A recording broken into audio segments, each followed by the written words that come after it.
जल्दी से चैनल को सब्सक्राइब कर लो, नहीं तो इस स्टोरी का अगला पार्ट आप मिस कर सकते हो। फायर नेक्स्ट पार्ट की नोटिफिकेशन सीधे आपके फोन तक पहुंचे, इसलिए अभी सब्सक्राइब बटन दबा दो। च6 अनटाइटल्ड चैप्टर। अवनी अयान का हाथ पकड़कर होटल के अंदर जा रही थी। अवनी को पहले ही उसके डैड ने बता दिया था कि उसे किस रूम में मिस्टर अद्विक से मिलना है।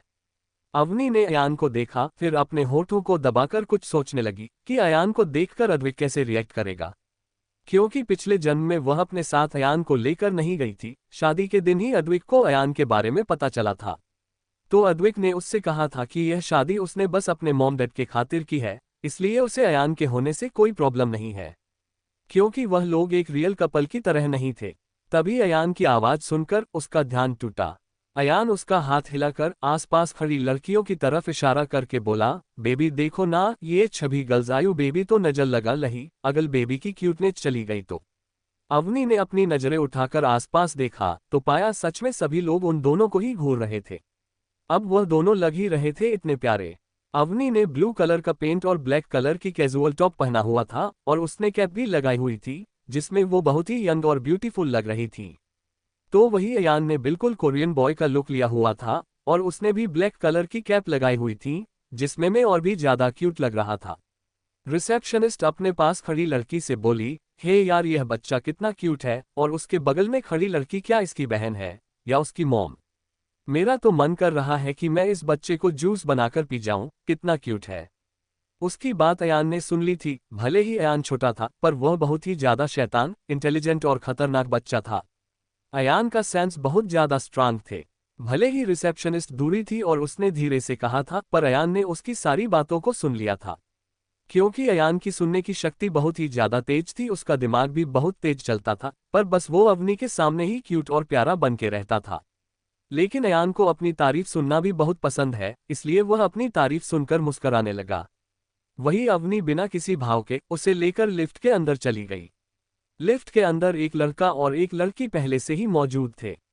अवनी के आते ही वो लड़का लगातार अवनी को घूरने लगा। ये बात अवनी ने भी नोटिस करी थी, पर वह इस बेकार से आदमी पर अपना टाइम वेस्ट नहीं करना चाहती थी, इसलिए वह कुछ नहीं बोली।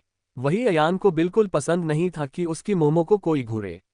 उसने देखा उस आदमी के बगल में ही एक डरावनी सी दिखने वाली लड़की खड़ी है। वह धीरे धीरे खिसकते हुए उस लड़की के पास गया और उसकी कमर पर चिकोटी काट के वापस अपनी जगह पर खड़ा हो गया। उस लड़की को लगा कि यह हरकत उसके बगल में खड़े लड़के ने किया है, इसलिए उसने पलटकर उस आदमी को देखा, तो वो आदमी भी मुस्कुराकर उसे देखने लगा। अल्पविराम। तो उस लड़की ने गुस्से से एक जोरदार थप्पड़ उसे मारते हुए कहा, शर्म नहीं आती मुझे छोड़ते हुए, खूबसूरत लड़की देखी नहीं कि छेड़ने आ जाते हैं। इतना कहकर उसने 2-3 थप्पड़ और लगा दिया। वही अयान इनोसेंट सा चेहरा बनाकर अवनी से लिपटा हुआ था। ये देख अवनी के चेहरे पर हल्की सी मुस्कान आ गई। अब अवनी ने अयान को अपनी गोद में उठाना ही बेहतर समझा और लिफ्ट खुलते ही अवनी उसे लेकर अपने डैड के बताए रूम में चली गई। 2 मिनट इंतजार करने के बाद प्राइवेट रूम का दरवाजा खुला। उस वक्त अवनी अपने फोन में कुछ देख रही थी। उसने अपना सर उठाकर दरवाजे के पास खड़े आदमी को देखा, जिसने ब्लैक कलर का बिजनेस सूट पहना हुआ था। उसके बाल ज्यादा बड़े नहीं थे, वो छोटे छोटे ही थे, हाथों में ब्रांडेड घड़ी। वो दिखने में काफी ज्यादा हैंडसम लग रहा था। वही अवनी बड़े ही इंटरेस्ट के साथ उस आदमी को देख रही थी। वह आदमी चलते हुए अवनी के पास आया और सामने वाली चेयर पर बैठकर एकटक अवनी और अयान को देखने लगा। उस आदमी ने अवनी को ग्रीट करते हुए थोड़ा सर्द आवाज में कहा, hello miss Mittal, I am Advik Kapoor. इतना कहकर वो आदमी बिना किसी भाव के अवनी को देखने लगा। उस इंसान का इंट्रोडक्शन सुनकर अवनी मन ही मन हंसने लगी, जैसे कि उसे उम्मीद थी इस जन्म में भी अद्विक ने अपने असिस्टेंट को अद्विक बनाकर भेजा है। अवनी उसे एक्सपोज ना करते हुए कैजुअली बोली, हेलो मिस्टर कपूर, आपसे मिलकर अच्छा लगा। वही जय ने जब से अयान को देखा था, वह अंदर ही अंदर काफी ज्यादा शौक था, क्योंकि अयान का चेहरा काफी हद तक उसके बॉस अद्विक से मिलता जुलता था। वही कोई और भी हैरान था। वह कोई और नहीं अद्विक का बड़ा भाई सात्विक था, जो उन्हीं के बगल वाले रूम में अपने लैपटॉप में सब देख रहे थे। क्योंकि जय के शर्ट के बटन में कैमरा लगा हुआ था, सात्विक ने अपनी आंखें छोटी करके गौर से लैपटॉप में अयान के चेहरे को देखा, जैसे कंफर्म कर रहा हो कि वह जो देख रहा है वह सच है या नहीं। फिर उसने अपनी ठंडी नजरों से अद्विक को देखकर पूछा, क्या तुम मुझे कुछ एक्सप्लेन करोगे? वही अद्विक ने अपने भाई को इग्नोर किया और अपनी खतरनाक नजरों से लैपटॉप को घूरने लगा। वही बगल वाले रूम में अवनी और अद्विक बस एक दूसरे को घूरे ही जा रहे थे, लेकिन कोई कुछ बोल नहीं रहा था। ये देख अयान अपना इंट्रोडक्शन जय को देते हुए बोला, हेलो मिच्छतल Kapoor, I am so cute handsome baby boy Ayaan, I am very talented, my favourite colour is blue, my favourite dish kachori और कद्दू की सब्जी ऑल। इसके आगे वो और कुछ बोल पाता अवनी ने उसके मुंह पर हाथ रखकर चुप रहने का इशारा किया तो अयान चुप बैठ गया। वही जय, सात्विक और अद्विक काफी ज्यादा हैरान थे। अयान ने जो बोला था वो सब अद्विक का भी फेवरेट है। वही जय को समझ नहीं आ रहा था कि वो क्या बोले, क्योंकि उसे क्या बात करनी है ये उसके बॉस ने बताया ही नहीं। तभी उसे कुछ याद आया। उसने अपने जेब से एक पेपर निकाला और अवनी को देते हुए कहा, मिस अवनी, अगर आपको मुझसे शादी करनी है तो आपको इस रूल को फॉलो करना होगा। हम भले ही दुनिया के सामने असली कपल बन के रहेंगे, पर हम असली कपल नहीं होंगे। बाकी सब इस कॉन्ट्रैक्ट में लिखा है, आप पढ़ लीजिए और अगर आपको भी कुछ ऐड करना है तो आप कर सकती हैं। अवनी ने आलस से उस पेपर्स को देखा और सोचा कि पिछले जन्म में भी ऐसा ही कॉन्ट्रैक्ट पेपर उसे दिया गया था और उसने उन सभी रूल को पढ़े भी थे। इसलिए वह इन सभी रूल को फिर से पढ़ने का कष्ट बिल्कुल नहीं करना चाहती थी। इसलिए वो बिना किसी भाव के बोली, मुझे नहीं लगता मुझे कोई रूल पढ़ने की जरूरत है। मैं शादी के लिए तैयार हूं, पर आप हाँ बोलो। उससे पहले मैं आपको बता देना चाहती हूं कि मेरा एक 3 साल का बेटा भी है, तो यह आपके ऊपर है कि आप मुझसे शादी करना चाहते हैं या नहीं। अवनी के ये कहते ही जय अयान को घूरने लगा। तो अयान थोड़ा गुस्से से बोला, मिच्छतल कपूर, प्लीज मेरे क्यूटनेस और हैंडसमनेस पर नजर न लगाए। उसकी बात सुनकर जय झेप गया और उसका मुंह बन गया, क्योंकि उसका बॉस भी ऐसे ही उसे डांटा था। अवनी ने घूर के अयान को देखा और थोड़ा गुस्से से बोली, अयान बिहेव योरसेल्फ और प्यार से बात करो। अवनी के डांटते ही अयान एक रोबोट की तरह सीधा बैठ गया और एक आज्ञाकारी बच्चे की तरह प्यार से बोला, दुष्ट मनुष्य बेबी को न भूले। वही जय को उसकी बात समझ नहीं आई, इसलिए वह अवनी को देखने लगा। तो अवनी थोड़ा एम्बेरेस हो गई, क्योंकि अयान जरूरत से ज्यादा ही बोलता था और अनाथ आश्रम में जो आंटी अयान की देखभाल करती थी वह शुद्ध हिंदी बोलती थी, तो अयान ने भी थोड़ी बहुत उनसे सीख ली थी। अवनी जय से माफी मांगते हुए बोली, सॉरी, ये ऐसा ही है, पर आप बताइए क्या आप शादी करना चाहते हैं या नहीं। जय सोच में पड़ गया, क्योंकि उसके बॉस ने तो उसे बताया ही नहीं कि उसे हाँ करनी थी या ना, और ना ही उन्हें ये पता था कि अवनी का एक बेटा भी है। जय मन में बोला, बॉस को तो वैसे भी शादी नहीं करनी, यह अच्छा बहाना है इन्हें रिजेक्ट करने का। ये सोचते ही जय खुद को शाबाशी देने लगा। फिर वो थोड़ा सख्त आवाज में अवनी और अयान से बोला, I am sorry miss Mittal, पर मैं यह शादी नहीं कर सकता। उसकी बात सुनकर अवनी ने कुछ रिएक्ट नहीं किया। ये देख जय थोड़ा हैरान था। अचानक ही अवनी ने अयान को गोद में लिया और बाहर जाते हुए बड़े जय से बोले, कोई बात नहीं मिस्टर कपूर, मैं अब चलती हूँ। इतना कहकर अवनी बाहर जाने लगी, पर अयान गुस्से से जय को देख रहा था। अपनी मुट्ठी कसते हुए वो मन में बोला, आखिर इस आदमी की हिम्मत कैसे हुई मेरी क्यूट मॉम को रिजेक्ट करने की, इसके लिए तुम्हें पे करना होगा। वही कोई और भी था जो गुस्से से उबल रहा था। अद्वैत इतने गुस्से में था कि उसका मन जय को जान से मारने का कर रहा था। पता नहीं क्यों उसे बिल्कुल अच्छा नहीं लगा जब अवनी अयान को लेकर चली गई। अद्वैत इसका कारण जय को ही समझ रहा था। वो गुस्से से बोला, जय की हिम्मत कैसे हुई ऐसा करने की। ये सुन सात्विक अपने छोटे भाई को ऐसा देखने लगा जैसे किसी पागल को देख रहा हो। वह बाहर जाते हुए बेबसी से बोला, उसने वही किया है जो तुम चाहते थे। सात्विक के जाते ही अद्वैत ने लैपटॉप को गुस्से से बहा दिया। वहीं नीचे सेकंड फ्लोर पर पहुंचते ही अवनी ने राहत ही सांस ली। उसे डर था कहीं अयान जय के साथ कुछ कर न दे, इसलिए ही वो अयान को लेकर भाग आए। अवनी जा ही रही थी कि तभी किसी ने उसे पीछे से बुलाया। आवाज सुनकर अवनी अपनी जगह पर रुक गई और उसकी आंखें एकदम सख्त हो गई। वो इस आवाज को अच्छे से पहचानती थी। उसने पीछे मुड़कर देखा तो मिस्टी अपने दोस्तों के साथ मुस्कुराकर उसे ही देख रही थी। अवनी ने एक एक कर अपनी डरावनी नजरों से सबको देखा और मिस्टी से पूछा, तुमने मुझे क्यों बुलाया। मिस्टी भोली सूरत बनाकर उसके पास आए और अपने दोस्तों से बोली, हे फ्रेंड्स, ये है मेरी छोटी बहन जिसका बचपन अनाथ आश्रम में गुजरा है। ये वही पाली बड़ी है। फिर वो अयान की तरफ इशारा करके बोली, और यह है मेरी बहन का बेटा और इसके डैड। इतना कहकर वो चुप हो गई और ऐसा रिएक्शन देने लगी जैसे उसके मुंह से ये गलती से निकल गया हो। मिस्टी के एक दोस्त ने अवनी को नीची नजरों से देखते हुए पूछा, मिस्टी अपनी बात पूरी करो। तो मिस्टी थोड़ा हिचकिचाते हुए अवनी को नीचा दिखाते हुए बोली, एक्चुअली मेरी बहन बहुत भोली है, उसे कोई भी आसानी से धोखा दे सकता है। वह एक लड़के से प्यार करती थी पर उस लड़के ने अवनी को प्रेग्नेंट करके छोड़ दिया। ये सुनकर मिस्टी के सभी दोस्त अवनी को नीची नजरों से देखने लगे, पर अवनी को तो जैसे कोई फर्क ही नहीं पड़ रहा है। वही अयान गुस्से से मिस्टी को देख रहा था। एक तो वो पहले से ही जय के कारण गुस्से में था और अब मिस्टी ने उसके गुस्से में घी डाल दिया था। वहीं मिस्टी का एक दोस्त आगे आया और अवनी को अजीब नजरों से देखते हुए मुंह बनाकर बोला, भले ही ये बच्चा दिखने में कितना ही क्यूट क्यों ना हो, पर पता नहीं ये किसका बेटा होगा, आखिर कहलाएगा तो यह नाजायज ही ना। नाजायज शब्द सुनकर अवनी का चेहरा गुस्से से लाल हो गया। वह अपने बेटे के खिलाफ ये शब्द बिल्कुल भी नहीं सुन सकती। तभी अवनी को याद आया कि जिसने अयान को नाजायज कहा है वो उससे पिछले जन्म में मिल चुकी है। अवनी इस इंसान के बारे में काफी कुछ जानती थी। अवनी स्माइल करके उस लड़के से बोली, सही कहा, अब नाजायज क्या होता है तुमसे बेहतर कोई जान भी नहीं सकता। वैसे मैंने सुना है कि तुम्हारे डैड ने भी तुम्हारी मैम से कभी शादी नहीं की, उस हिसाब से तो तुम भी नाजायज हुए, सही कहा ना मैंने। इतना कहकर वह भोली सूरत बनाकर मिस्टी को देखने लगी। वही मिस्टी और उसके सभी दोस्त गुस्से से अवनी को देख रहे थे। वही लिटिल अयान भी अपनी इलेक्ट्रॉनिक वॉच में कुछ कर रहा था, फिर वो डेविल स्माइल करने लगा। वही कुछ दूरी पर अद्विक और जय खड़े सब देख रहे थे। अद्विक के चेहरे पर इस वक्त कोई एक्सप्रेशन नहीं था। अल्पविराम। वो अवनी को देखते हुए सर्द आवाज में जय से बोला, मुझे इन दोनों के बारे में सब जानना है। कंटिन्यू। रेटिंग और रिव्यू देना ना भूले, साथ में कमेंट और लाइक शेयर भी करें। CH7 untitled chapter. मिस्टी अपने गुस्से को छुपाकर एक प्यारी बहन की तरह अवनी से बोली, अवनी किसी से इस तरह बात नहीं करते, ये बैड मैनर्स होता है। पर तुम तो गांव में पली बढ़ी हो ना, इसलिए तुम्हें नहीं पता होगा, पर कोई बात नहीं, मैं बहुत जल्द तुम्हें सब सिखा दूंगी। भले ही मिस्टी अवनी को दिलासा दे रही थी, लेकिन वह इनडायरेक्टली उसकी बेइज्जती भी कर रही थी कि वह अनाथ आश्रम में पली बढ़ी है, इसलिए उसे लोगों से बात करने की तमीज नहीं है। ये बात सभी लोग बखूबी समझ रहे थे, पर मिस्टी को लगा कि अवनी बेवकूफ है, उसे कुछ समझ नहीं आएगा। उसकी इस सोच से अवनी अच्छी तरह से वाकिफ थी। वह मन ही मन मिस्टी पर हंसने लगी, क्योंकि अवनी भले ही अनाथ आश्रम में रही हो पर उसके भी कई रहस्य है। उसे लोगों के मन में क्या है ये पढ़ना अच्छे से आता है। वो बस पीछे जन्म में ही पागल थी।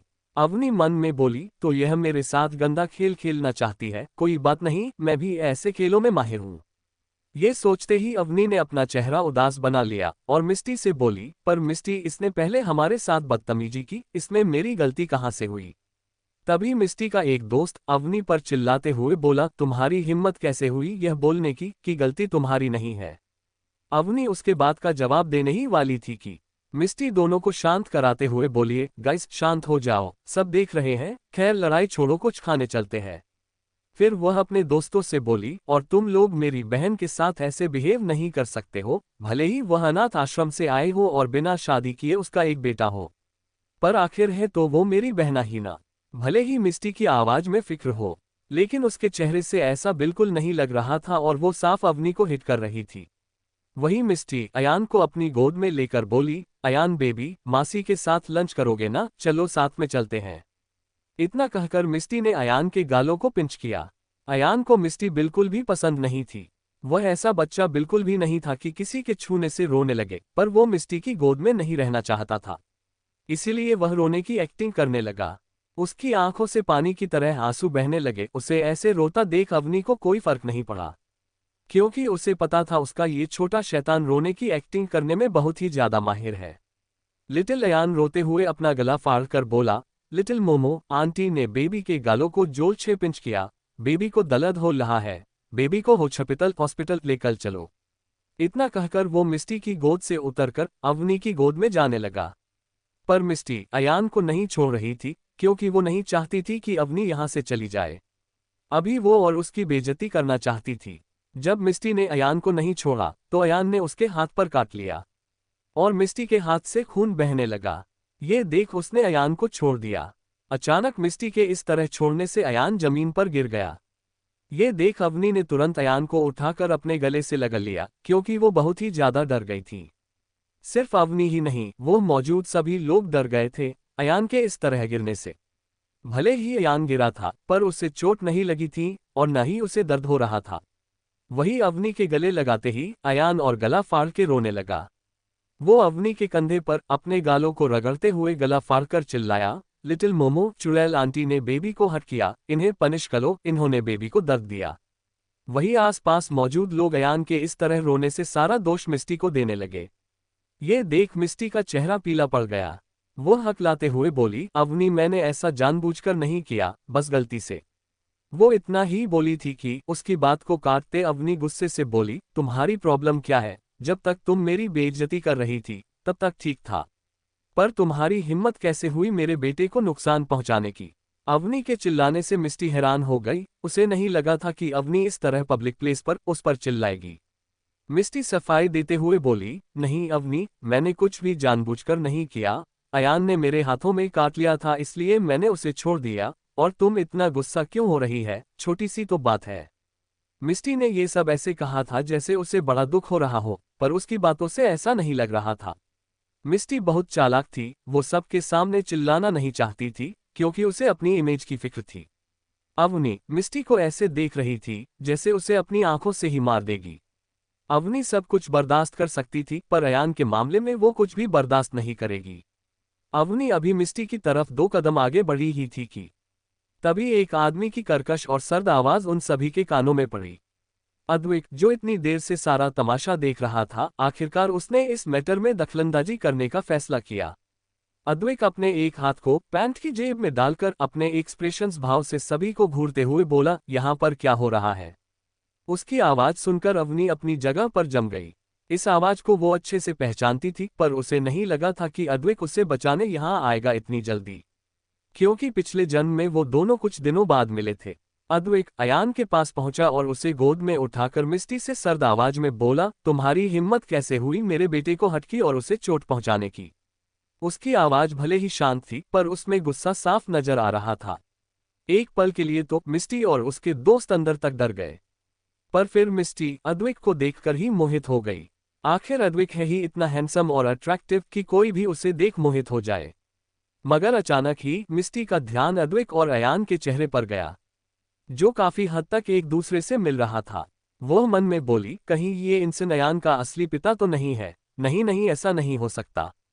आज तक किसी ने भी कपूर फैमिली के दूसरे बेटे को नहीं देखा था, इसलिए मिस्टी को नहीं पता था कि जो इंसान उसके सामने खड़ा है वो अद्विक है। वही अवनी कुछ सोच ही रही थी कि तभी अद्विक ने उसकी कमर पर हाथ रख के खुद से चिपका लिया और उससे बोला, बेबी, मैंने बस तुम्हें कुछ देर अकेला छोड़ा और तुम मुसीबत में फंस गई। पता नहीं मेरे बिना तुम्हारा क्या होगा। जब वो अवनी से बात कर रहा था तो वो काफी नर्म था। वही उसकी बात सुनकर वहां मौजूद सभी लोग सदमे में चले गए, खासकर अवनी, क्योंकि पिछले जन्म में इस इंसान से कभी भी उससे इस तरह फ्लर्ट नहीं किया था। अयान भी अद्विक को देखकर एकदम शांत पड़ गया। वह मन में बोला, क्या ये लिटिल बेबी के डैडी है? ये तो बिल्कुल मेरी तरह ही हैंडसम है, पर लिटिल मोमो तो बेबी से ही ज्यादा प्यार करेगी हो। वही अवनी से तो कुछ बोलता ही नहीं बन रहा था।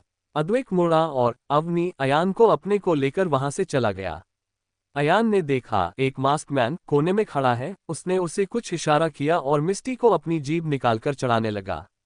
बाहर पहुंचकर अयान ने एक्साइटेड होकर अद्विक से पूछा, क्या सच में आप बेबी के डैडी हो? उसकी बात सुनकर अद्विक और अवनी अपनी जगह पर रुक गए। अद्विक ने उसने हाथ को पीछे किया और अपनी से 2 कदम दूर हट गया, और उसने अयान को भी नीचे उतार दिया। ये देख अयान कंफ्यूज होकर उसे देखने लगा, तो अद्विक उससे बिना किसी भाव से बोला, नहीं, मैं तुम्हारा डैड नहीं हूं। ये सुना अयान का छोटा सा दिल टूट गया। कहाँ उसने सपने सजा लिए थे कि अब उसके पास भी डैडी है जो उसे ढेर सारी कचौरी और कद्दू की सब्जी लाकर देंगे और वह मजे से खाएगा। यही नहीं, उसके डैडी उसके लिए कचौरी और कद्दू का पहाड़ खड़ा कर देंगे, और पता नहीं उसने क्या किया सोच लिया था। पर इस एक ना ने अयान के दिल को तोड़ दिया। वो अवनी के पैरों से लिपट गया और पप्पी फेस बनाकर रोनी आवाज में बोला, लिटिल मोमो बेबी। अयान के प्याले प्याले छपने टूट गए। कुछ करो, कुछ करो। आप बेबी के लिए डैडी ढूंढ कर लाओ जो उछे कचौली और काजू की झब्जी बनाकर खिलाएं। मेले छाले छपने पुले कलने वाले डैडी लाओ। इतना कहकर वो वही जमीन पर बैठ गया, तो अवनी उसे घूरने लगी। तो अयान ने अपनी नजरें फेर ली। उसे देखकर ऐसा लग रहा था कि अगर अवनी ने उसे डैडी लाकर नहीं दिया जो उसके लिए कचौड़ी और कद्दू की सब्जी बना सके, तो वो नहीं उठाएगा। कंटिन्यू। तबीयत खराब हो गई है इसलिए लिख दिया है और छोटा रेटिंग और रिव्यू देना ना भूले, साथ में कमेंट और लाइक शेयर भी करें। चैट, अयान को मिला डैडी और मिस्टी का स्कैंडल। अवनी अपने सामने खड़े इंसान और अपने बेटे दोनों से ही परेशान थी। एक अयान की नौटंकी से, दूसरा वह को मिस्टी को एक सबक सिखाना चाहती थी, पर अद्वैक उसे अपने साथ बाहर ले आया। पर कुछ देर सोचने के बाद अवनी ने तय किया कि वो बाद में मिस्टी को सबक सिखाएगी, क्योंकि फ्यूचर में उसे कई मौके कई मिलेंगे। पर इस वक्त अवनी को सबसे पहले अयान वाली प्रॉब्लम सॉल्व करनी थी। वही अयान की बात सुनकर अद्वैक की आंखें गहरी हो गई। वो एकटक अयान को देख रहा था। अयान को देखकर उसे एक अजीब सी फीलिंग आ रही थी, अपनेपन की। अयान की आंखों से एक आंसू तक नहीं निकले, पर इस तरह गला फाड़ के रोने से आसपास के लोग उसे देखने लगे। ये देख अवनी को थोड़ा एम्बेरेस्ड फील हुआ। उसने तुरंत अयान को अपनी गोद में उठाकर प्यार से चुप कराते हुए कहा, शांत हो जाओ, इस तरह रोते नहीं है, और मॉम है ना, वो आपकी हर ख्वाहिश पूरी करेगी, चलो जल्दी से शांत हो जाओ। वही अयान जिसकी आंखों से एक आंसू भी नहीं टपके थे, वह चुप हो गया। फिर उसने अद्वैक की तरफ इशारा करके अवनी से कहा, अवी, क्या ये सच में ये बेबी के डैडी नहीं है? तो इन्होंने अंदर झूठ क्यों बोला? ये भी मिच्छतल कपूल की तलब बोले हैं। बेबी आप चिंता मत करो, अयान बेबी आपके लिए एक अच्छा सा हस्बैंड ढूंढ कर लाएगा, जो बेबी छे ज्यादा हैंडसम न हो, पल उसे खाना बनाना आता हो, और वो हमारे लूम में भी न छोए। इतना कहकर वो अद्वैक को देखने लगा। अवनी को समझ नहीं आ रहा था कि वह अद्वैक से क्या बोले। अवनी अद्वैक को न पहचाने का नाटक करते हुए बोली, excuse me mister, I am sorry, आपको हमारी वजह से प्रॉब्लम हुई, पर क्या आप बता सकते हैं कि आपने हमारी मदद क्यों की और आप हैं कौन? अवनी का सवाल सुनकर अद्वैक के भाव बदल गए।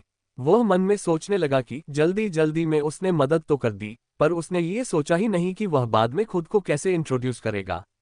अद्वैक को कुछ ना बोलता देख अयान अपनी आंखें गोल गोल घुमाते हुए अवनी बोला, लिटिल मोमो, यहाँ के छाले लड़के बुले हैं जिसे देखो अयान बेबी और उसके मोमो को भूलकर नजर लगाने लगते हैं। उसकी बात सुनकर अद्वैक झेप गया और गुस्से से अयान को देखने लगा। अयान अपना मुंह फुलाकर बोला, ऐजे घुलो नहीं, वरना अगर बेबी ने आपको घुला तो आप यहाँ आज 5 भी नजर नहीं आओगे। अयान की बक से अद्वैक चिढ़ गया। वो दांत पीसते हुए बोला, तुम छोटे से पिद्दी भर करके कद्दू, बहुत जुबान चलती है तुम्हारी। कद्दू का नाम सुनते ही अयान की आंखें चमकने लगी। उसके मुंह में पानी आने लगा। वो अपनी लालच भरी आंखों से अद्वैक को देखते हुए बोला, आपके पास है क्या कद्दू? आप बेबी को दे दो, बेबी आपको माफ कर देगा, क्योंकि अपनी बेबी को लुलाया था ना। वही अवनी के फोन पर किसी का मैसेज आया। उस मैसेज को देखते ही उसके चेहरे के भाव सख्त हो गए। उसे जिस नंबर से मैसेज आया, उसने उसी नंबर पर कुछ लिखकर भेजा और अपने फोन को रख धीरे से अयान के कान में बोली, आयु, यही वो इंसान है जो तुम्हारे प्यारे प्यारे सपने पूरे कर सकता है और डैडी बन सकता है। जितने इसके पास कपड़े नहीं होंगे, इससे ज्यादा इसकी कद्दू को खेती है, और कचौड़ी से तो इसका पूरा किचन भरा है। अयान एक्साइटेड होकर अवनी के कान में बोला, मोमो आशीर्वाद दो, अब जब तक ये इंसान मिला डैडी नहीं बनता, मैं घर वापस नहीं आऊंगा। इतना कहकर वो अवनी की गोद से अद्वैक की गोद में कूद गया और उसके दोनों गालों को किस कर लिया। अचानक अयान को अपनी गोद में देख अद्वैक उसे खुद से दूर करने लगा, पर अयान तो बंदर के बच्चे की तरह उससे चिपक गया। अद्वैक गुस्से से उसे देखने लगा। आज तक वह कभी किसी बच्चे से नहीं मिला था, इसलिए उसे समझ नहीं आ रहा था कि वह अयान के साथ कैसा बिहेव करे। अद्वैक अयान की कॉलर को पकड़कर बोला, तुम कद्दू जैसे बच्चे मुझे परेशान करना बंद करो, तुम्हें किसी ने सिखाया नहीं कि अनजान लोगों के पास नहीं जाते। अयान जवाब देते हुए बोला, पल अगर फायदा हो रहा हो तो मैं कहीं भी जा सकता हूँ। ओल आप ही मेरे डैड बन सकते हो, आप मेरी मोमो से शादी कर लो, मेरी मम्मा बहुत ही ज्यादा इंटेलिजेंट है, फिर मैं आपको मिच्छटेल कपूल से मिलाने ले जाऊंगा, फिर हम उन्हें पाले छान करेंगे। उन्होंने मेरी मोमो को रिजेक्ट किया था, मुझे उन्हें पनिश करना है। यहाँ ये दोनों झगड़ा कर रहे थे, वही अवनी तो कब का होटल के अंदर जा चुकी थी। अपनी सेकंड फ्लोर पर पहुंचकर चारों तरफ स्कैन करने लगी। इस वक्त उसके चेहरे पर कोई प्रभाव नहीं थे, पर उसकी आंखों में गुस्सा जरूर था। अवनी को मन ही मन अद्वैक पर तरस आ रहा था, पर अयान को उसके पास छोड़ने के अलावा उसके पास और कोई रास्ता नहीं था। अवनी ने देखा कुछ दूरी पर ही मिस्टी और उसके दोस्त बैठे हैं। वो उनकी तरफ बढ़ने लगी, तभी उसकी टक्कर जय से हो गई। जय को देखकर साफ पता चल रहा था कि उसे किसी ने बेरहमी से पीटा है। उसे देख अवनी अपनी जगह पर ही जम गई। शायद उसे पता चल गया था कि जय के साथ ये सब किसने किया होगा। जय कराहते हुए उठा और अवनी को बिना देखे बाहर जाते हुए बोला, सॉरी मिस, मैंने जानबूझकर धक्का नहीं दिया। उसके जाने के बाद अवनी दोबारा मिस्टी की तरफ देखने लगी। वही मिस्टी अपने दोस्तों के साथ मजे से खाना खा रही थी, पर कुछ और भी था जिसे देख अवनी एक चेहरे पर शैतानी मुस्कान आ गई। वही मिस्टी अपने बगल में बैठे हुए लड़के के साथ बड़ी ही इंटीमेट हो रही थी। वह बार बार उसका हाथ पकड़ रही थी, उसके गालों को छू रही थी।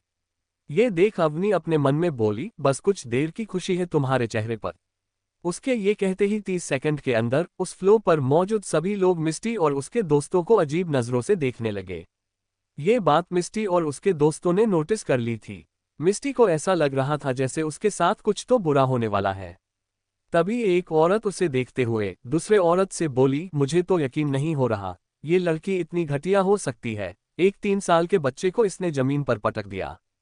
दूसरी औरत बोली, सही कहा, मैं इसे जानती हूँ, ये मित्तल फैमिली की बड़ी बेटी है। ये सबके सामने कितना भोली भाली बनती है, पर कौन जानता है ये किसी बच्चे के साथ ऐसा भी कर सकती है। मिस्टी मुंबई को शहर के अधिकतर अमीर परिवार के लोग जानते थे, क्योंकि मिस्टी शो ऑफ करने में बड़ी माहिर है। वह मुंबई में ब्यूटी के नाम से फेमस है। इसीलिए जैसे ही किसी ने इंटरनेट पर वीडियो के साथ कैप्शन में लिखा कि कैसे मिस्टी मित्तल ने बेरहमी से एक 3 साल के बच्चे को जमीन पर पटक दिया, ये बात आग की तरह हर जगह फैल गई। हर कोई मिस्टी को बुरा भला कह रहा था। यही नहीं, हर कोई मिस्टी को दूसरी औरत भी कह रहा था, क्योंकि इंटरनेट पर किसी मिस्टीरियस नाम की आईडी से एक फोटो भी डाली गई थी, जिसमें मिस्टी मुंबई के ही एक अमीर परिवार के बेटे को किस कर रही थी, जबकि ये जानते हुए कि उस लड़के की एक मंगेतर है। ये फोटो पैराडाइज होटल में ही ली गई थी। तभी मिस्टी का एक दोस्त जो अपने फोन में कुछ देख रहा था, जैसे ही उसने ये न्यूज़ देखी उसका चेहरा पीला पड़ गया। वह मिस्टी से बोला, मिस्टी देखो तुम्हारे बारे में क्या लिखा है। इतना कहकर उसने अपना फोन मिस्टी के सामने कर दिया। मोबाइल में अपने बारे में ऐसी घटिया बातें देख मिस्टी का चेहरा पीला पड़ गया। वह अपनी इमेज को ऐसे ही बर्बाद नहीं होने दे सकती। वह तुरंत घबराते हुए बोली, नहीं ये गलत है, मैंने किसी को किस नहीं किया, यह एडिट की हुई पिक्चर है। और ये अयान, तुम लोग को तो पता है ना, मैंने उसे जानबूझकर नहीं गिराया था। मिस्टी की एक दोस्त रिया उसे दिलासा देते हुए बोली, मिस्टी हमें पता है तुम एक इनोसेंट लड़की हो, कोई तुम्हारा फायदा उठा रहा है, तुम चिंता मत करो, हमें तुम पर यकीन है। वही अवनी मजे से एक टेबल पर बैठकर जूस पी रही थी। उसे मिस्टी को इतना परेशान देख बहुत ही अच्छा लग रहा था। अवनी उसे देखते हुए मन में बोली, अच्छा हुआ मैं मिस्टर कपूर से मिलने के लिए टाइम से पहले आ गई थी और मैंने मिस्टी को उस लड़के को किस करते हुए देख लिया था। अब भले ही मस्ती पहली वाली खबर से खुद को बचा ले, पर किस वाली प्रॉब्लम से वो खुद को कैसे निकालोगी, तुम बस देखो कि मैं कैसे तुम्हें बर्बाद करती हूँ। इतना कहकर वह मुस्कुराने लगी। अवनी ने पिछले जन्म में भी मिस्टी को उस लड़के के साथ इस होटल में देखा था, इसलिए ही वो इस बार होटल जल्दी आ गई थी, ताकि पता कर सके कि उस लड़के और मिस्टी का चक्कर क्या है। पर इन सब के बीच अवनी अयान को तो भूल ही गई, जिसने अब तक अद्वैत को पागल कर दिया था। कंटिन्यू रेटिंग और रिव्यू देना ना भूले, साथ में कमेंट और लाइक शेयर भी करें। चेन्नई अवनी की चाल और अयान बहुत बोलता है। अवनी को मिस्टी की हालत देख मजा आ रहा था। वो जूस पीते हुए बहुत एंजॉय कर रही थी। वहीं मिस्टी की हालत तो बद से बदतर हो रही थी, क्योंकि बार बार कोई ना कोई उसे कॉल करके यही पूछ रहा था कि क्या ये जो न्यूज़ है वह सच है। तभी मिस्टी के पास उसके डैड का कॉल आया। वह कुछ बोलती उससे पहले ही उसके डैड उस पर भड़कते हुए बोले, मिस्टी मैंने तुमसे पहले भी कहा था अयान एक छोटा सा बच्चा है और तुमने उसे जमीन पर पटक दिया। तुम जहां कहीं भी हो घर वापस आओ, मुझे अभी और इसी वक्त तुमसे बात करनी है। मिस्टी कोई सफाई देती उससे पहले ही उसके डैड ने कॉल कट कर दिया। वही अंशुमन अपने ऑफिस में बैठकर काम कर रहा था। तभी उसका पीए केबिन में आया और अंशुमान से बोला, बॉस आपकी बहन के बारे में न्यूज़ मिली है कि उनका मल्होत्रा खानदान के बेटे के साथ अफेयर चल रहा है। और उसने एक 3 साल के बच्चे तक को बेरहमी से जमीन पर पटक दिया। ये सुन अंशुमन को कोई फर्क नहीं पड़ा, क्योंकि उसे मिस्टी से ज्यादा कोई फर्क नहीं पड़ता था। लेकिन जब उसने सुना कि उसने 3 साल के बच्चे को जमीन पर पटक दिया तो उसके दिमाग में सबसे पहला ख्याल अयान का आया, क्योंकि उसने भी नोटिस किया था कि मिस्टी अयान को पसंद नहीं करती है, तो हो सकता है उसने ही गुस्से में आकर अयान को नहीं। ये सोचते ही अंशुमान ने तुरंत अपना फोन निकाला और चेक करने लगा, पर अगले ही पल उसकी आंखें गुस्से से लाल हो गई। उसने अपना फोन जमीन पर पटकते हुए गुस्से से कहा, ये तुमने अच्छा नहीं किया मिस्टी। वही अवनी मिस्टी का चेहरा देखकर बोर हो गई। तभी उसे अद्विक और अयान का ध्यान आया। वो जैसे अपनी जगह से उठी, उसने देखा एंट्रेंस से मल्होत्रा खानदान का वही बेटा जो न्यूज में छाया हुआ है, वो मिस्टी से मिलने आया है। भले ही उसने अपना चेहरा छुपाया हुआ था पर अवनी ने उसे पहचान लिया। अवनी उसे देखते हुए मुस्कुराकर मन में बोली, लगता है आज भगवान भी मुझ पर मेहरबान है। इतना कहकर उसे एक आइडिया आया। उसने तुरंत किसी को कॉल करके कहा, अगर आप लोगों को एक चटपटी खबर चाहिए तो होटल पैराडाइज आ जाए। और हाँ, छिप कर आइएगा, मैंने यहाँ पर मिस मिस्टी और मल्होत्रा खान के बेटे को देखा, शायद आपको कोई चटपटी न्यूज मिल जाए। इतना कहकर उसने फोन काट दिया और बाहर चली गई। वही अद्विक पूरी तरह से गुस्से से पागल हो चुका था। अयान बार बार उसे डैडी डैडी बोलकर परेशान कर रहा था। जब अयान ने देखा अद्विक गुस्से से उसे ही देख रहा तो वो इनोसेंट फेस बनाकर बोला, डैडी क्या आप पर गुच्छा हो गए? लिटिल मोमो कहती है अगर हम लंबी लंबी छाछ लेते हैं तो गुच्छा छाछ हो जाता है। आप भी तलाक करो। अद्विक अपने गुस्से को शांत कर बोला, जब गुस्से की वजह ही आपके सीने पर चढ़ा हो तो लंबी लंबी सांसें लेने से भी कुछ नहीं होता। अयान बहुत ही स्मार्ट था, वह समझ गया कि अद्विक उसे ही बोल रहा। तो वो मुंह बनाकर बोला, मुझे लगता है तो फिर कुछ नहीं हो सकता, आप अच्छे ही गुच्छे में लो। तभी अयान की नजर जय पर पड़ी जो अद्विक के पास आकर खड़ा हो गया। ये देख अयान उसे घूलते हुए बोला, अरे मिस्टर कपूर, देखो आपने मेरी मॉम को रिजेक्ट किया था न, तो मैं अपने मॉम के लिए आपसे भी चुंदल हस्बैंड ढूंढ लाया। उसकी बात सुनकर जय की आंखें हैरानी से फैल गई। वह मन में अद्विक को कोसते हुए बोला, अरे जब इस बच्चे के डैडी बनना ही था तो मुझे क्यों भेजा मिलने के लिए? पता नहीं कौन मुझे पीट कर चला गया, अभी भी दर्द हो रहा। ये सब सर आपके कारण हुआ है, पागल इंसान। वही अयान भले ही छोटा था पर वह लोगों के चेहरे के एक्सप्रेशन देखकर अधिकतम बातें जान लेता था। वह तुरंत अद्विक को हिलाते हुए बोला, डैडी ये हम इज्तेक कापुल आपको बुला भला कह रहे हैं, चलो इन्हें पीठ पर कहीं दफना देते हैं। इन्होंने मम्मा को रिजेक्ट किया था, डैडी ये हमारे दुश्मन है। अद्विक अयान को चुप कराते हुए बोला, पहले तो तुम अपना मुंह बंद करो, पता नहीं कितना बोलते हो, क्या तुम्हारी तरह तुम्हारी मोम भी बोलती हैं? अगर मैंने उससे शादी की तो मैं पागल हो जाऊंगा, क्योंकि मैं तुम्हारे जैसे इंसान को नहीं झेल सकता। और क्या तुम्हें मुझसे डर नहीं लगता? आज तक किसी की हिम्मत नहीं हुई कि मुझसे नजरें मिला सके और तुम मेरे सीने पर तांडव मचा रहे हो। उसकी बात सुनकर कुछ देर तक अयान उसे देखता रहा, फिर अचानक ही अपना पेट पकड़कर हंसने लगा। वो अपने नन्हे नन्हे हाथों को अद्विक के सीने पर मारते हुए बस हंसे जा रहा था। अद्विक और जय अपनी आंखें छोटी करके अयान को घूर रहे थे, जैसे जानने की कोशिश कर रहे हो कि आखिर इस बच्चे को कौन सा दौरा पड़ा गया है। जब अयान शांत नहीं हुआ, जय ने उससे पूछा, तुम बेवजह क्यों हंस रहे हो? अयान अपनी हंसी रोककर तोतली भाषा में बोला, डैडी आपसे किसने कह दिया कि आप शादी करके लिटिल मोमी और मेरे साथ ले सकते हो? मैं आपको मेरे लिटिल मॉम के पास बिल्कुल नहीं आने दूंगा और आप हमारे लूम के आच पाच भी मत आइएगा। शादी के बाद आपका बस थोड़ा सा ही काम है। जय कंफ्यूज होकर बोला, और वह क्या है? अद्विक भी जानना चाहता था कि अयान क्या बोलना चाहता है, इसलिए वो अयान की बात गौर से सुन रहा था। अयान अपने बालों में हाथ फेर कर बोला, मेरी मॉम थक जाती है तो मेरे लिए टेस्टी टेस्टी खाना बनाना के लिए सुबह शाम और दोपहर को। बाकी मुझे आपकी बदसूरत शक्ल देखने में कोई इंटरेस्ट नहीं है। इतना कहकर उसने अद्विक को देखकर आंख मार दी। अद्विक को इस वक्त इतना गुस्सा आ रहा था कि वह इस बच्चे को उठाकर अभी और इसी वक्त समुंदर में फेंक देना चाहता था। आज तक किसी ने उसकी बेइज्जती नहीं की है और ये बच्चा उसके गोद में चढ़कर उसकी बेइज्जती कर रहा। अद्विक का सब्र अब खत्म हो रहा था। उसने खुद को शांत करके जैसे कहा, मिस मित्तल जहां भी हो उनसे कह दो आकर अपने बेटे को लेकर जाएं, मैं अब और इसे नहीं संभाल सकता। इतना कहकर अद्विक ने ध्यान दिया कि जय की हालत काफी खराब है, जैसे किसी ने उसे पीटा हो। वही जय को आज अपने बॉस पर दया आ रही थी कि एक बच्चे ने उसके बॉस को पागल बना दिया। जय मन में बोला, हाय मेरी बॉस जितना एक हफ्ते में बोलते हैं, इस बच्चे ने उन्हें एक ही दिन में उतना बुलवा दिया। काश मैं पहले यहाँ आ जाता तो सब रिकॉर्ड कर लेता। वही अयान ने जब सुना कि यह आदमी उसकी माँ को बुलाने की बात कर रहा है तो वो अद्विक से चिपक और चिपकते हुए बोला, नहीं नहीं, इतनी जल्दी शादी करने की जरूरत नहीं है, अलार्म 6 भी कर सकते हैं। पहले मुझे आपके मॉम डैड से तो मिलना है ताकि मैं रिश्ते की बात कर सकूं। उसकी बात सुनकर अद्विक ने दांत पीस लिए। वही जय को हंसी आ रही थी। अद्विक ने गुस्से से जय को देखा तो वह हकलाते हुए अयान से बोला, बेटा अब तो छोटे हो ना, आपकी मम्मा को आ जाने दो, आपको यूं अनजान लोगों के साथ नहीं जाना चाहिए। अयान ने देखा ये आदमी उसे उसके डैडी से दूर करने की कोशिश कर रहा है।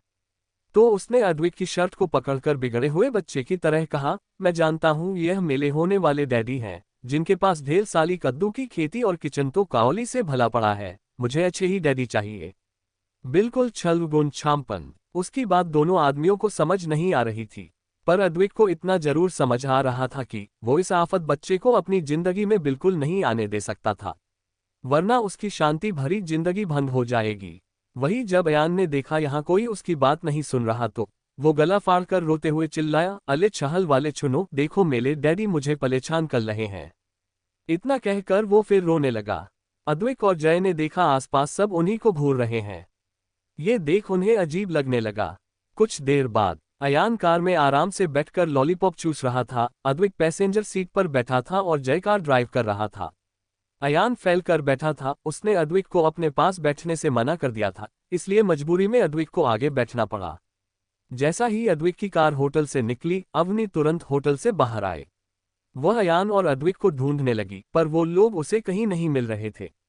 वह परेशान होकर इधर उधर देखते हुए बोली, आखिर ये दोनों कहाँ गए? पता नहीं उसकी क्या हालत हो रही होगी।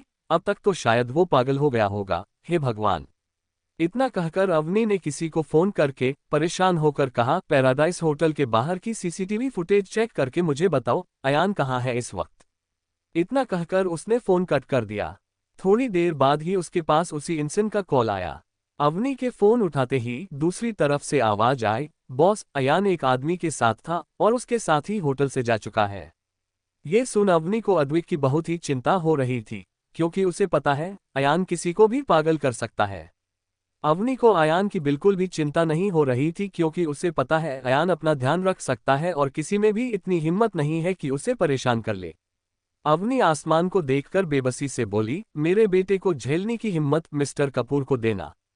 इतना कहकर वो जैसे ही वहां से जाने लगी, उसने देखा उसका भाई अंशुमन उसी की तरफ आ रहा।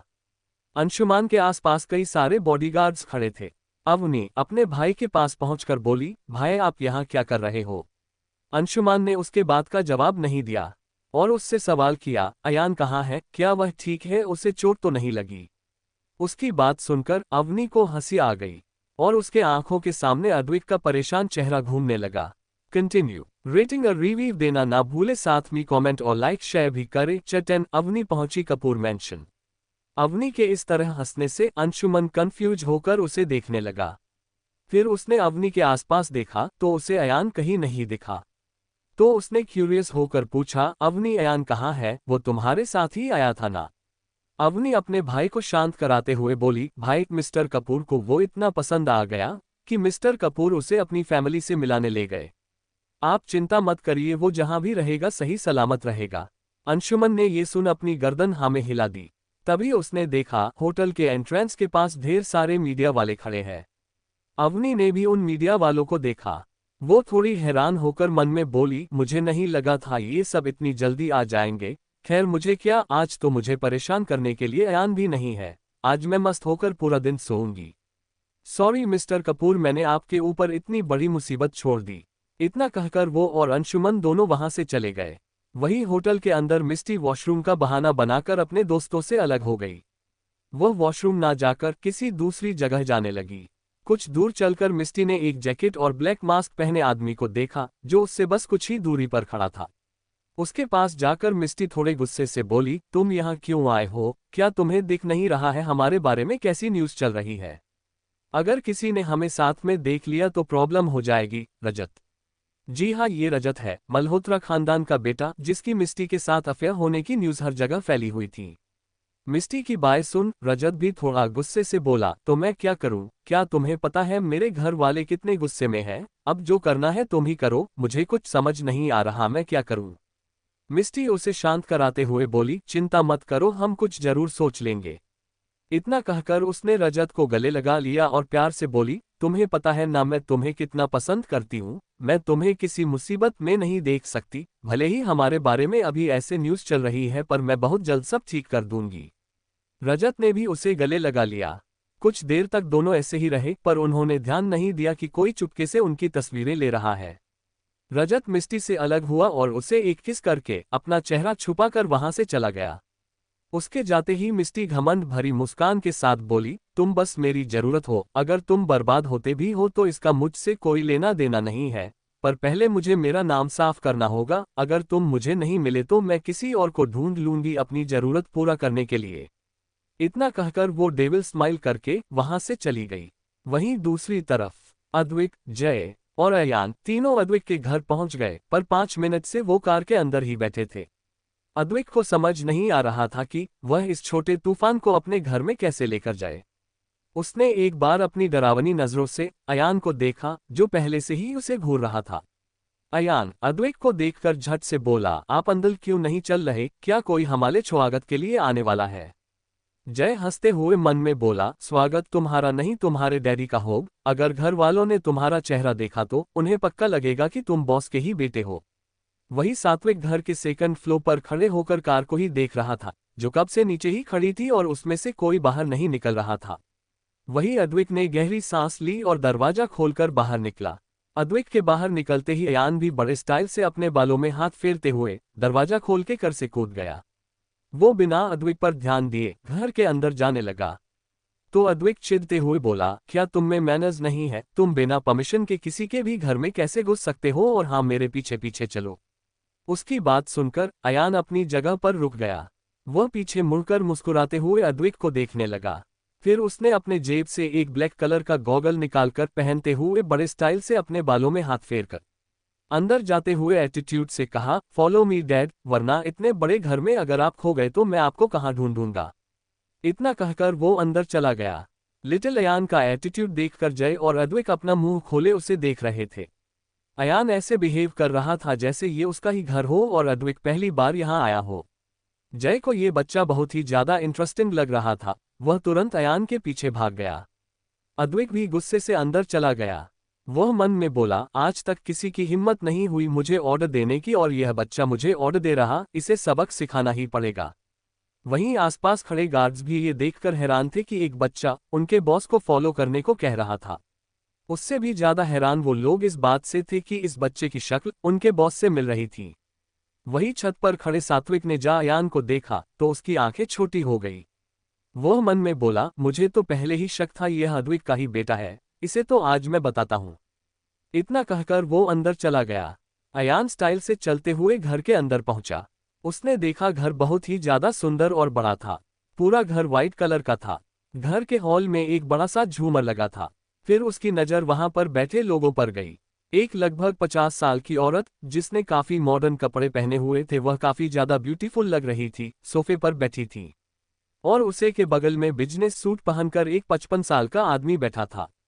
लिटिल अयान क्यूरियस होकर उन्हें देखने लगा। वो मन में बोला, क्या ये डैड की फैमिली है? इतना कहकर वो पीछे मुड़कर देखने लगा तो उसे जय दिखाई दिया।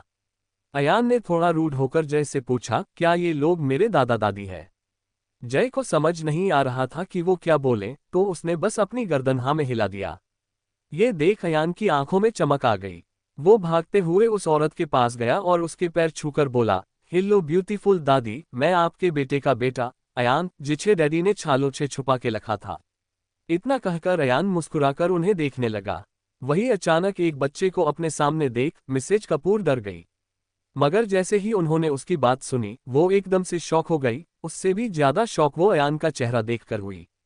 कुछ यही हाल मिस्टर कपूर का भी था। वो जो कॉफी पी रहे थे वो उनके हाथ से छूटकर जमीन पर गिर गई, जिसकी आवाज से मिसेज कपूर होश में आकर अयान के चेहरे को छूते हुए बोली, तुम्हारी शक्ल तो बिल्कुल अद्विक की तरह। नहीं नहीं, ऐसा कैसे हो सकता है? और तुमने अभी क्या कहा? तुम मेरे बेटे के बेटे हो? अयान अपनी मासूम नजरों से मिस्टर एंड मिसेस कपूर को देखने लगा। फिर उदास होकर बोला, आपको पता है मैं कितनी जिद करके आपसे मिलने आया हूँ दादी, वरना डैड तो मुझे ला ही नहीं रहे थे। उन्होंने कहा कि वह मेरी लिटिल मोमो से भी शादी नहीं करेंगे। अब उनका क्या होगा? वो बुढ़े कवाले ही ले जाएंगे। तभी अद्विक भी हाल में आ गया। उसने अयान की लास्ट वाली लाइन सुन ली थी। अब वो अयान को गुस्से से घूर रहा था। वही अयान ने जब अद्विक को देखा तो वो जल्दी से मिसेज कपूर के गोद में बैठकर डरने का नाटक करते हुए बोला, ब्यूटीफुल दादी, देखो डैड कैसे मुझे गुस्से से देख रहे हैं। मिसेज कपूर को अयान बहुत ही प्यारा लगा, मगर जैसे ही उन्होंने सुना कि कोई उनके पोते को डरा रहा तो वो गुस्से से अद्विक को देखते हुए बोली, अद्विक उसे डराओ नहीं और मुझे एक्सप्लेनेशन दो कि यह बच्चा तुमने डैड क्यों कह रहा है। मिस्टर कपूर भी गुस्से से बोले, अद्विक एक्सप्लेन करो। बेचारा अद्विक क्या एक्सप्लेन करता जब उसे खुद ही नहीं पता कि इस बच्चे की शक्ल उससे क्यों मिलती है या वो उसे डैड क्यों कहता है। अद्विक थोड़ी देर अयान को देखता रहा, फिर अपने मॉम डैड को देखते हुए जवाब दिया, मुझे नहीं पता इस बच्चे की शक्ल मुझसे क्यों मिलती है और ना ही मैं इसका डैड हूँ। तभी सात्विक नीचे आते हुए अद्विक को टोंट मारते हुए बोला, और रियली अगर तुम इसे नहीं जानते तो तुम इसे घर लेकर क्यों आए हो और ये तुम्हें डैड क्यों बोल रहा है। अपने भाई की बात सुन अद्विक स्पीचलेस हो गया। वही अद्विक को डांट खाता देख अयान को बहुत ही अच्छा लग रहा था। अयान मिसेस कपूर को देखकर प्यारी सी आवाज में बोला, ब्यूटीफुल दादी, क्या आप भी मुझे डैड की तरह पसंद नहीं करते। डैड ने कहा कि वह मेरी मोम से शादी नहीं करेंगे। फिर मैं आपके पास नहीं ले पाऊंगा और मेरी लिटिल मोमो भी बेचारी कितनी अकेली है। इतना कहकर वो अपने आंखों में पानी लाकर उन्हें देखने लगा। तो मिस्टर कपूर अद्विक को देखते हुए गुस्से से बोले, तो तुम शादी नहीं करना चाहते, मैं भी देखता हूँ कैसे नहीं करते। एक तो हमारे पोते को तुमने छुपा कर रखा और अब हमें एटीट्यूड दिखा रहे हो। उनकी बात सुनकर अयान उन्हें और भड़काते हुए बोला, वही तो हैंडछम नानू, इनमें बहुत हिम्मत आ गई है। अभी मुझे दला रहे थे, कह रहे थे तुम मेरे घर में नहीं जा सकते और उन्होंने मुझे कुछ खाने को नहीं दिया। वही जय और अद्विक इस छोटे बच्चे को देख रहे थे जो बस झूठ बोले जा रहा था। तभी अयान की नजर किचन पर पड़ी। वो अपनी चमकती आंखों से किचन की तरफ देखते हुए मिसेज कपूर से बोला, ब्यूटीफुल दादी, अयान बेबी को भूख लगी है। अयान इतना प्यारा था कि कोई भी उसे देखकर पिघल जाता, तो मिसेज कपूर भी पिघल गई। वो अयान का चेहरा प्यार से टच करते हुए बोली, यस मेरे बच्चे, अभी ही शेफ ने कचौड़ी और कद्दू की सब्जी, पनीर छोले सब बनाए हैं, तुम्हें क्या खाना है। कद्दू की सब्जी और कचौड़ी का नाम सुनकर अयान के मुंह से पानी आने लगा और वो किचन की तरफ लगातार घूरने लगा। फिर वो अद्विक को ऊपर से नीचे तक देखते हुए मन में बोला, डैडी तो बड़े काम की चीज निकले। लिटिल मोमो छही कह रही थी, डैडी के घर का किचन कचौली छे भला हुआ है, अब बच हीच घर में जल्दी छे छेतल होना पड़ेगा। वही जय ने जल्दी से अपने पीए को मैसेज भेजा कि वो मिस अवनी को कपूर मेंशन लेकर आ जाए ताकि वो अपने बेटे को ले जा सके। जय के पीए ने तुरंत अवनी को कांटेक्ट किया तो अवनी ने अंशुमन को उसे कपूर मेंशन छोड़ने को कहा। थोड़ी देर बाद अवनी कपूर मेंशन के बाहर खड़ी होकर उसे अपनी नम आंखों से देख रही थी। कपूर मेंशन को देख पिछले जन्म की उसकी कुछ यादें ताज़ा हो गई। कंटिन्यू। रेटिंग और रिव्यू देना ना भूले, साथ में कमेंट और लाइक शेयर भी करें।